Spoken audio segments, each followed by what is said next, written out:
Okay, as far as the gaming world is concerned, I'm gonna go back a couple of years in the year 2017, and basically I'm gonna reflect on whether or not 2017 was an awesome year for gaming. Now, a lot of people have different opinions on what 2017 was like as far as gaming is concerned, but you got to admit a lot of big things happened in 2017, such as the release of the SNES Classic back in I believe the latter part of September of that year.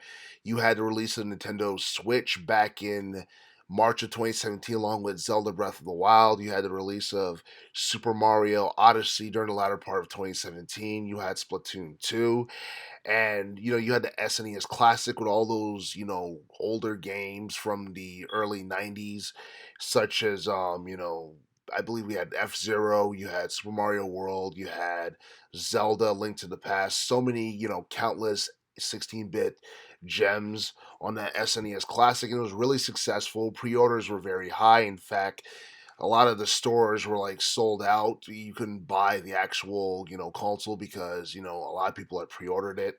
So, Nintendo was definitely within, like mainstream news as far as like topics and technology and all that stuff is concerned. A lot of spotlight was on Nintendo in the year 2017. So financially, it was definitely good for Nintendo. And I believe at some point they were sent a cease and desist order because they had.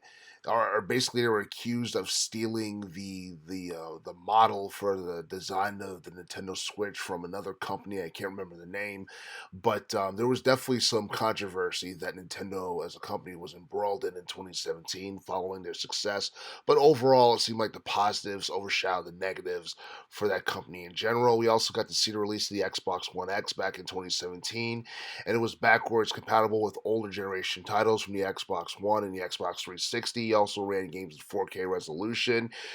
Players also had 1 terabyte of hard drive storage at their disposal as well. And even though the pricing for the Xbox One X was a bit ludicrous, I believe the quality was definitely worth the pricing, depending on whether or not you are more of an Xbox user or you're more of a PS4 user or a PC user. I feel that if you're a hardcore Xbox fan, the Xbox One X was definitely worth it if you just wanted better quality in general.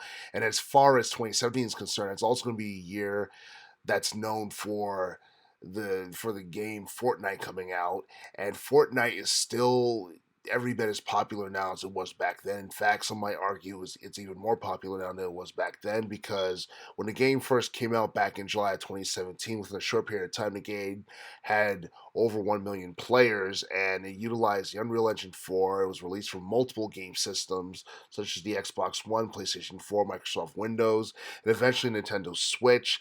And as far as like contributions to the gaming world is concerned, many people would credit Fortnite for making that battle royale concept popular over the next couple of years since it was released. And we saw the battle royale modes in games such as Red Dead Redemption 2, Call of Duty Black Ops 4, and Call of Duty Modern Warfare. And by the time we got to summer 2018, Fortnite had at least 125 million players in terms of revenue generated. They had earned at least $2.4 billion, and Fortnite has definitely remained popular at various esports events and received numerous awards from best multiplayer to best esports game.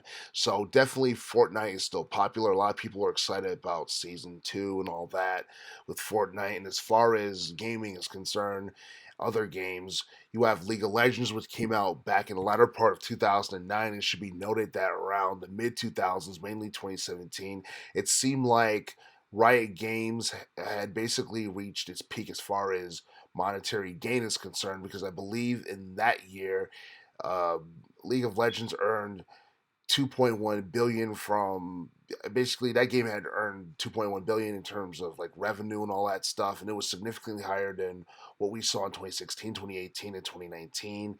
And basically it seemed more popular in 2017 than any other year, and of course it was very popular in 2009, but for it to remain every bit as popular, probably even more popular in 2017 than it was in 2009, is definitely something big. So as far as 2017 being an awesome year is concerned, some people would say it's awesome, others might say it's just underrated, and some people would most likely put 2017 within their top 5 as far as the best years of gaming is concerned in relation to the teens decade.